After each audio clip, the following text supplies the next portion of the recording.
It always comes to this.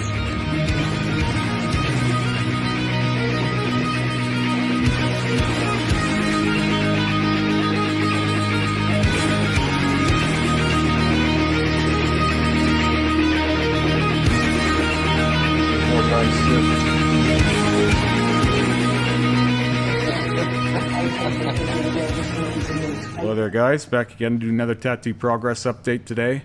Where I last left off, I had no doubt showed off the work that Rick and I did on here. I'll just show that here. You can see it a little bit. Up here is still peeling a little. Most of this is peeled now. It's been 3 days, so yeah, not too bad. Usually I do these videos right after my session, but yesterday was pretty busy, so I ended up getting to show off my appointment with Terry when it was fresh. But with that said, there's not much difference.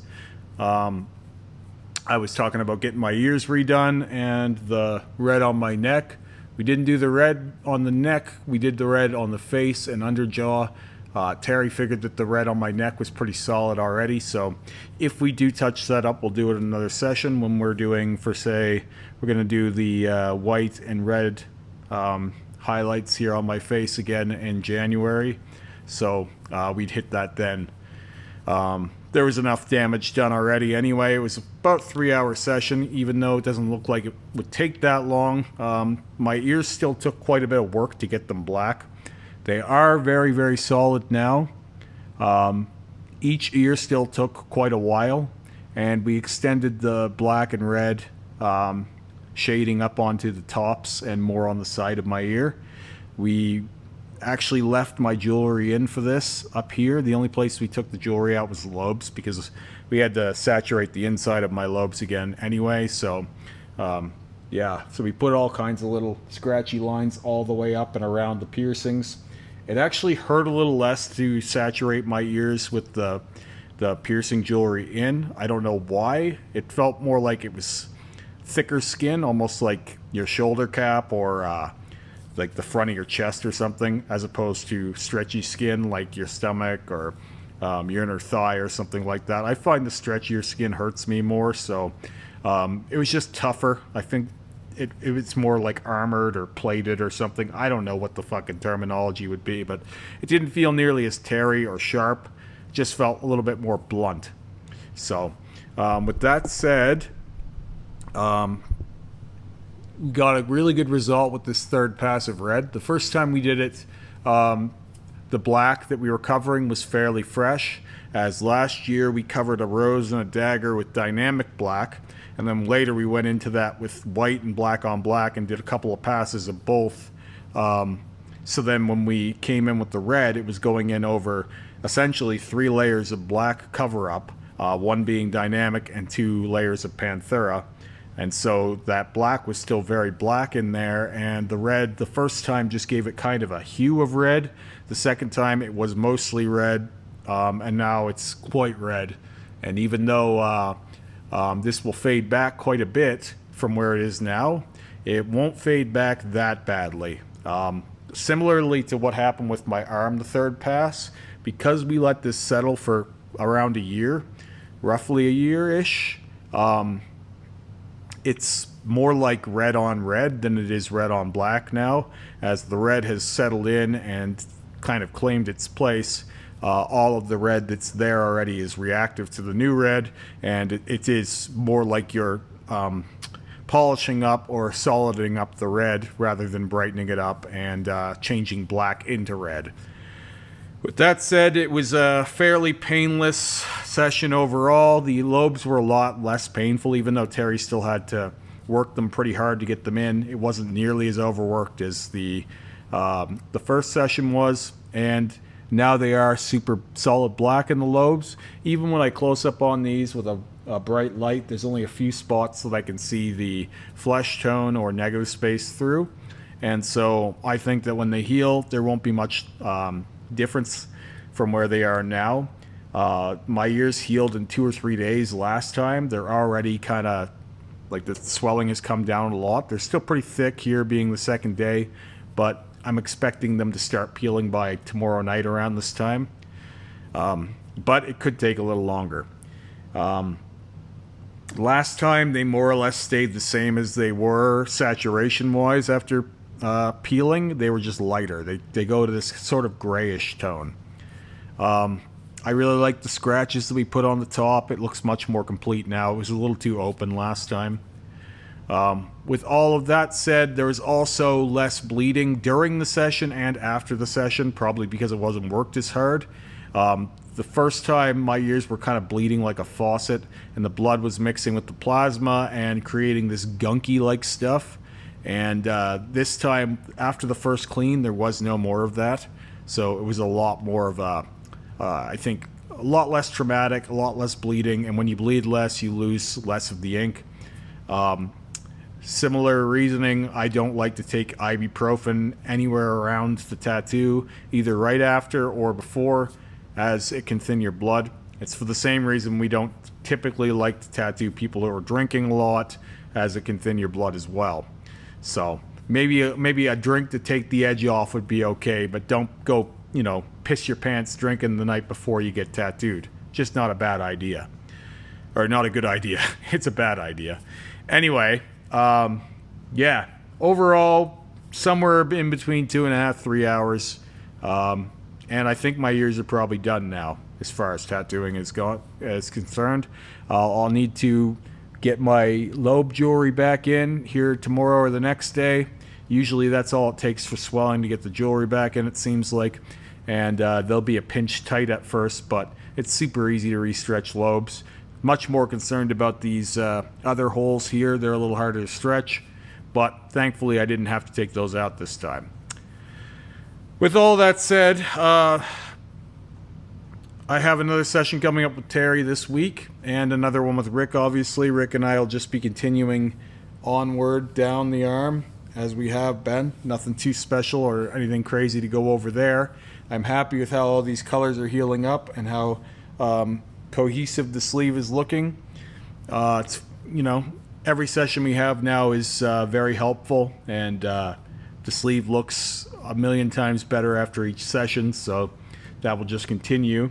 With that said, my other sleeve is going through another change. I'm going to be adding some new details to this sleeve. Still not going to go over what that is. It'll be a surprise for everyone, and part of the reason why I don't discuss my ideas prior was made very evident with my last video that went up as of making this vlog. I'll get into that in a minute. I don't allow the opinions of the sheep and half-wits and troglodytes on social media to influence any of my decision making, because if I were to put up these videos and ask for critique, I wouldn't do fucking anything. I would have never blacked out my original suit, because when I started blacking out my tattoos, blackout was incredibly unpopular and thought to be ugly by almost everyone. It was a long time ago, and now there are people who actually stylistically choose blackout. That was not a fucking thing when I started. Just so you know. Just putting that out there. Just for a frame of reference for where I'm going with this. When I started doing my blackout tattoos, everybody hated it. Nobody was in support of that. Now, that's not the case. The world has come around to it. People really like it. I'm part of the reason for that, by the way. Whether you like to hear that or not, it's not me sucking my own dick either. That's just reality. You wouldn't believe how many people have told me that I influenced them to start their blackout projects. Especially now that I'm doing all of the shit that I am over mine, I have inspired people to do blackout. All over the world, near and far. People at this shop, people watching this video. People all over the fucking planet have been inspired by the work that I've done. And none of that would have happened if I had listened to the feedback and commentaries of the lazier and lower hanging fruit of society. I would still be sitting with my old tattoos. Not that those were so bad, but that is a reality. If I was to listen to the peanut gallery, I wouldn't be doing much of fucking anything like most people. Most people are very afraid of change, are very stagnant, complacent, comfortable, whatever you want to call it. And any amount of change throughout them or others that they see is threatening them in some way. My last video that went up on this YouTube channel, I was fairly disgusted with my subscribers. I'm not afraid to say that to anyone watching this. I'm not the guy who's pandering for followers. I don't really give a fuck if you watch these videos. I don't care if you like these videos. These are my online diaries, and this is part of my life. So I started making these vlogs as a way to kind of keep track of the mindset and state that I was in during the changes that I'm doing. Maybe one day I'll go back and watch all of these through. It's almost like an online journey or diary or journal or whatever you want to call it, with a video component. That's all my shit has ever been. That's all my Instagram was. People took interest in it, and I don't know why. I don't care why. People watch it and are more attached to my face and my body than I am. When I put these bats on my eyelids, I could not have expected the result that I got from this channel. The result on my TikTok and Instagram was mostly positive. But the result that I got from my YouTube subscribers, who seem to care a hell of a lot more about my face than I do even, was shocking and embarrassing. And just outright silly, too. Some people who couldn't be bothered to watch more than a minute wrote things such as, "What happened to you? You didn't tattoo that makeup on, did you? Those bats look like eyelashes. This whole thing has a very transgender vibe to it. You look like a cross-dresser. You went from being a badass to a pickle jumper in about 20 seconds. These sorts of comments from fucking weirdos I've never seen comment on my channel before. Like, I was getting... That video broke the records for how many comments I've ever gotten on any tattoo that I've ever put up here in a fairly short time. It also made me a decent amount of money. Not that I really care, because whenever anything is attracting the attention of half-wits and angry trolls, it gets pushed to more of those people.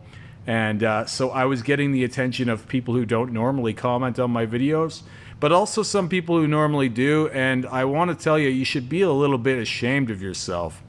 There is nothing remotely transgender about having two bats on your eyelids.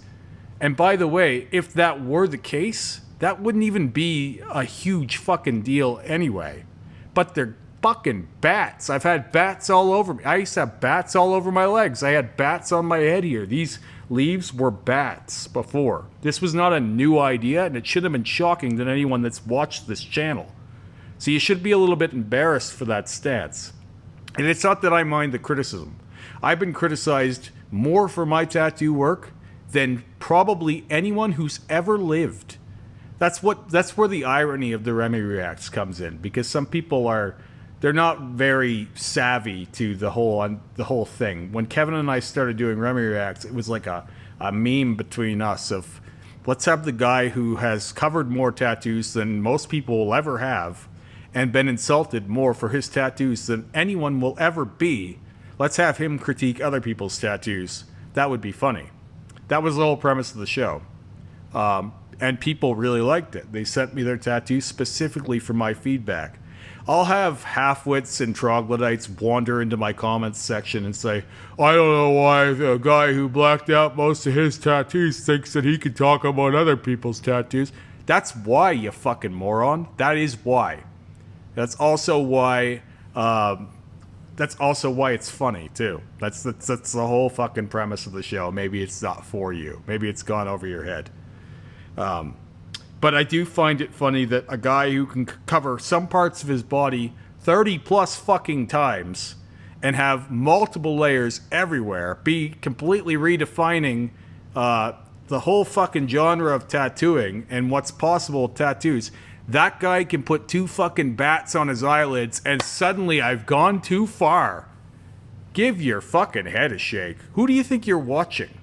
Whose channel do you think you're watching when you're leaving comments like that? Not the guy who's changed every fucking thing about his tattoos a million times and will continue to do so, and yet somehow it's a problem when I do that? Give your head a shake. Honestly, it's absolutely insane that could be the line after all that I've done. Putting two fucking bats that don't change the shape of my face, they don't change the overall look, and they flow with what's here already. If you don't think so, If you don't like them, that's fine. They don't make me a drag queen. They don't make me transgendered. And it doesn't make either of those a bad thing to begin with, by the way. So I was a little bit disappointed in my YouTube subscribers, a good deal of them, for the stance that they took. When even the TikTok users and Instagram users didn't make such connections, it's a little embarrassing. And quite frankly, I wouldn't have expected it from usually the higher brow comments and support that I get on my YouTube channel. But I guess you don't get to choose your subscriber base.